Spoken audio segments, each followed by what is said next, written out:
What's up, y'all? It's Truth Tiger here, and I'm here to talk about how narcissistic abuse will make you hyper-reactive.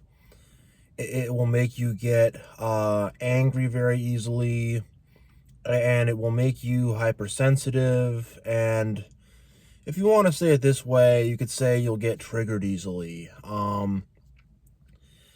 And the reasons for this are, when you went through your narcissistic abuse, you're having people constantly criticize you.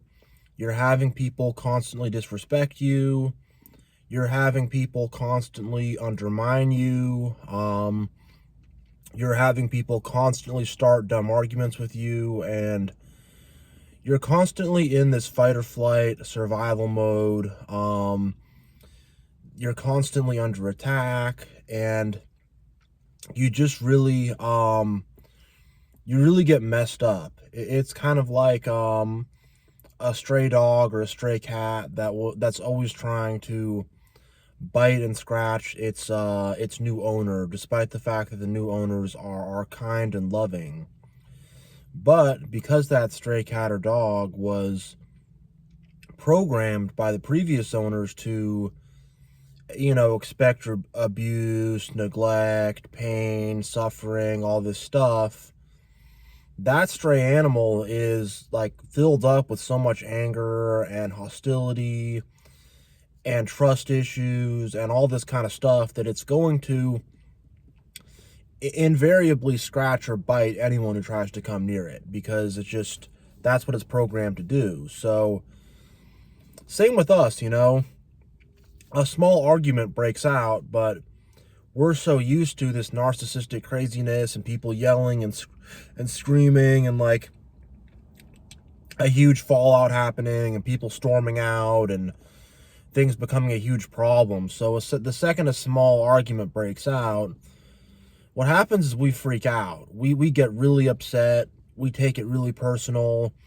And we just get really defensive. And this is almost an involuntary reaction.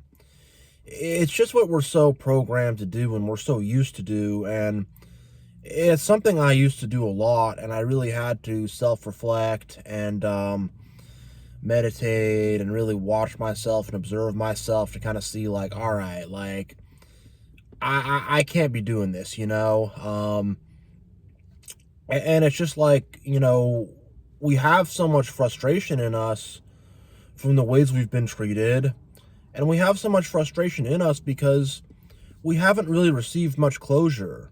The only closure we get is karma when things go inevitably end up going bad for the narcissists who abused us and treated us bad. But we don't get an apology. We don't get to rectify that relationship. We don't get to fix that relationship. We don't get to move on in that kind of a way, we have to just kind of get out. And at some point, it's like we either decide we have had enough, and we blow up and we say, I'm not dealing with this anymore, and we leave, or we kind of put the pieces together and just kind of walk away quietly. But either way, it's like we're left damaged. We're left with all these trust issues and all these messed up emotions and all this kind of stuff. And I've read comments from people saying, like, I'll never get married again. I'll never date again. I can't trust anybody. And, like, I feel the same way. Like, I have such a hard time trusting people. And I really just try to stay to myself as much as possible because I never know who might be a narcissist. There's a lot of them out there, and there's a lot of enablers, and there's a lot of people trying to pull me in and trying to get me involved in this kind of stuff. So, and I found narcissists in all walks of life, all different religions, races, socioeconomic backgrounds, men, women, old people, young people, whatever, So, it does get to us because it's not just our narcissistic childhood, but then it's a relationship in the future, friends in the future. It's all this stuff. So it's like, who can we trust, It's so hard to know who you can trust, and it just gets you in this hyper-reactive state where you're so ready to fly off the handle at anybody or everybody at any small amount of criticism, because it's like your self-esteem's been so eroded, and it's like you're used to that criticism not just being a one-time thing, but you're used to it just being ongoing, you know? So if I deal with some punk who wants to like road rage with me, or, you know, some kind of stuff like that, like I'm at a point where I'm able just to say, hey, like, I'm just going to walk away. Or if I got some hater comments that are trying to drag me into an argument or disrespect me or something, I can just ignore it and be like, hey, whatever, I'm not going to engage in that. But it's hard, man. And a few years ago, like even a year ago, I wouldn't have been able to have this YouTube channel and do all this stuff because I would have been so hypersensitive and so angry and so reactive and so nervous.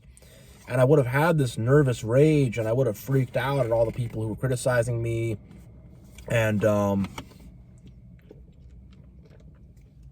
sorry guys, just taking a sip on my drink there. But, yeah, I would have freaked out, you know, at those kind of people. And like, this is spiritual, you know, and I was being tested by, like, I'd be driving my car and someone would be trying to cross the street, but as I drove by the crosswalk, they'd be like maybe 6 feet away from even crossing, so I wouldn't have seen them.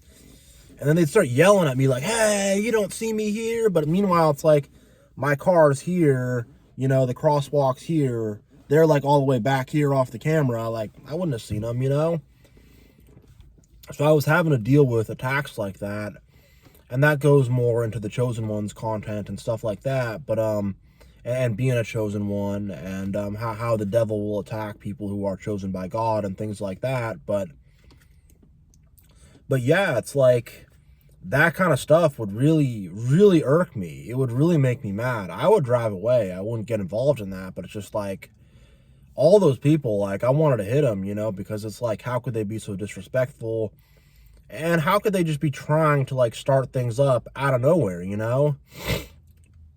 And that's the thing the narcs do, is they start up conflicts and fights and problems and drama just out of nowhere. And then all of a sudden you're having this miserable, awful time arguing and fighting and yelling and doing all this stuff. And it's just like, man, like, we can't just chill. We can't just relax, you know? And once you kind of get away from that and get your own space to yourself, and I really want to emphasize that, like, the world is narcissistic. I call the world the narcissistic matrix, because it really is a narcissistic thought control prison. And you'll find this narcissistic stuff everywhere, and these narcissistic people everywhere, and narcissistic enablers everywhere. It's everywhere, and it's extremely frustrating to be in it. But I want to tell you guys that if you're watching this video, like, you're away from the narcs, you're out of the matrix. Maybe you still need to leave or get out or leave a relationship or something. Maybe not. I don't know. But on some level, at least up here, you're not going along with it anymore. And, you know, you can go to a state where you know who you are as a person. And, like, all these attacks from the narcissists in your life and from this narcissistic society and from the narcissistic world in general, like, you know, you can kind of get to a point where you can take a deep breath in and a deep breath out and know who you are as a person, have confidence in who you are, and just not go there and not get involved in that, and not, like, you know, just not giving energy to that, you know, not giving power to that, and not letting that drag you down.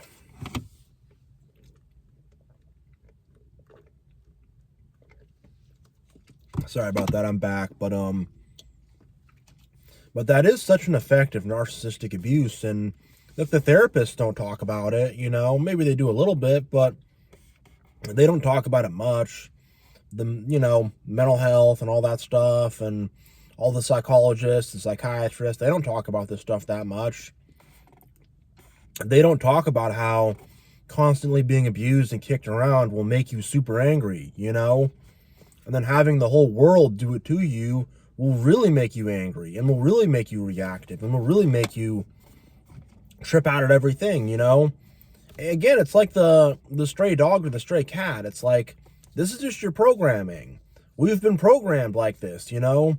Because it's like, in my life, it's like I had my narcissistic family, but then I had the community around me, and it was just like there was this narcissistic BS everywhere constantly, and it was so annoying and it was so frustrating. And it's like the next person who does even the littlest, most annoying thing, like I might start yelling at them in their face, you know? I might start screaming at them because it's just like, man, like, and like so many of us are just on that edge of a string where it's just like, if someone says one more stupid comment, if someone disrespects me that one more time, I am going to blow up, you know? And I'm not at that point, thank God, you know, and through God, you know, and, you know, I was able to get past that. But before, it's just like, if someone says even anything to me, I'm going to really let them have it because I can't take this anymore, you know? I can't deal with this anymore. And my ability to differentiate between narcissistic BS and genuine, legitimate criticism, and then just sometimes people will criticize you. It's not narcissistic necessarily, just people are people, you know. But I couldn't differentiate between that, and I always assumed it was some narcissistic attack against me. I always assumed people were trying to insult me, and, you know, sometimes they were. A lot of times they actually were, unfortunately, but sometimes they weren't, you know? And I had to sort of learn to discern and to, you know, kind of know what's going on where. And even so, if it is narcissistic abuse, like freaking out at that's not a good response. Like, you want to stay calm, you want to stay cool, you want to stay collected. You don't want to let that get to you, you know? And when you know who you are deep down, not just up here, you want to know up here, you got to know in here, and you got to know down here too, deep who you are, you know, on a deep level. And once you do, this kind of freaking BS does not really affect you anymore, you know?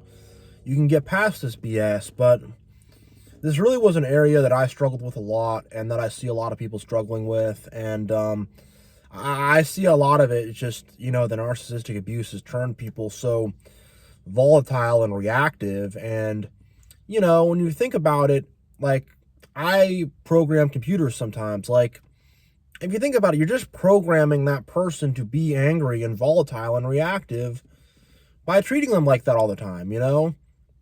It's 100% the programming that, you know, society and the narcissists are giving to you. So it's not like this just, you know, completely out of the blue thing. It's 100% what you are being programmed to do when you have people getting up in your face and criticizing you about every little thing.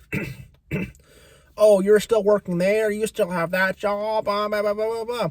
Oh, you still are dating her? I thought you were going to be breaking up with her. I thought you were going to be breaking up with him. Ba-da-da-da, you know, or, oh, you're hanging out with him. Oh, you're still oh, that's great, you know, and, oh, you don't make very much money. Ba-da-da-da. Oh, when are you going to get married? You're still single, you know, like, it's just the nastiest stuff. And anything you do is criticized. They're going to criticize. Oh, you're wearing that chain and that outfit. Oh, you think it's this big cool guy, you know? And when it's constantly happening, it's like, it's going to program you to be angry as all hell, you know? We are programmable. I mean, we are, especially when we're little kids. But even as adults, like, we are very influenced by what happens around us. And when that influence is happening around us, it is going to bend us and turn us to a certain way. And that certain way is to have this nervous, angry rage all the time. That certain way is to be, you know, someone who's going to blow up on people. And someone who is, unfortunately, on some level, going to be a little bit controlling.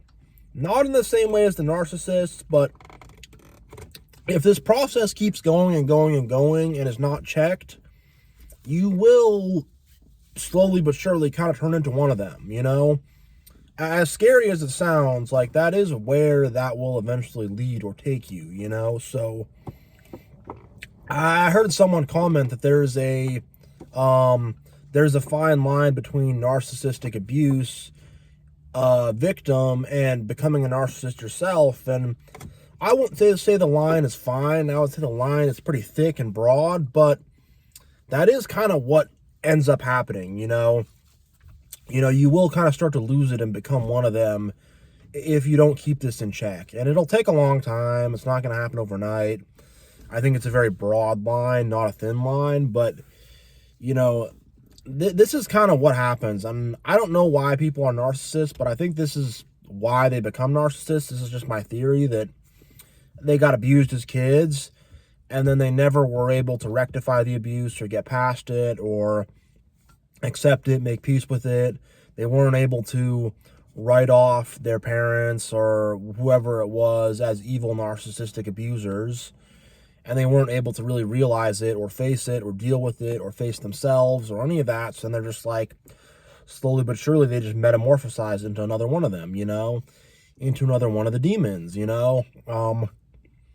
probably other reasons that are happening, and I don't know the full story of that, but I think that is part of that, though, unfortunately, where we start becoming hyper-reactive, then we become controlling, then this and that. So it's something to be careful of, and it's something where we do need to kind of watch our own character and stuff like that.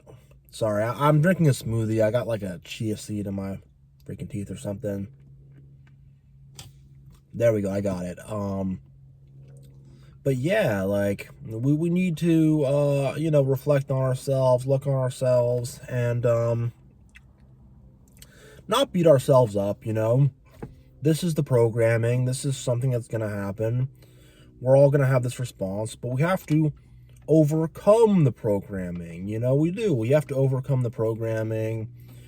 We have to overcome the abuse we faced in the past. We do.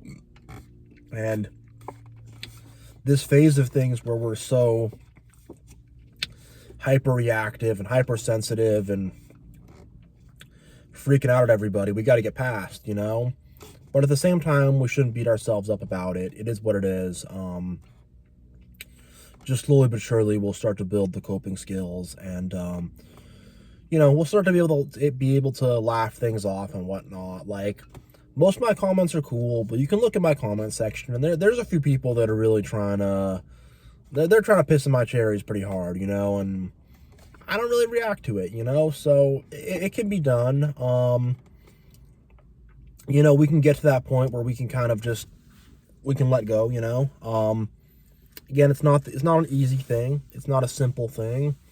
It's not something that comes necessarily super fast, but in time we'll be able to let go, and then we'll kind of look and say like, oh man, like last year I was really freaking out at everybody. Now this year I'm just calm, I'm chill, I'm nice, and I've gotten past that reactive phase, And narcissists do something called reactive abuse, where they purposely will say certain things or do certain things to cause you to blow up, like in front of people, to make you look bad and stuff like that. And I'll talk about that later. This video isn't really about that. This video is more about the effects of narcissistic abuse and how that will cause us then later on to, because we harbor so much anger and resentment, and because we've been in a bad environment of harsh criticism and stuff like that, that we will kind of blow up and fly off the handle and freak out pretty easily. But reactive abuse is kind of a different topic, but these are somewhat related, you could say. Yeah, so this is probably going to be it for me on this video, but thank you everyone who watched, and God bless, and I will see you all next time.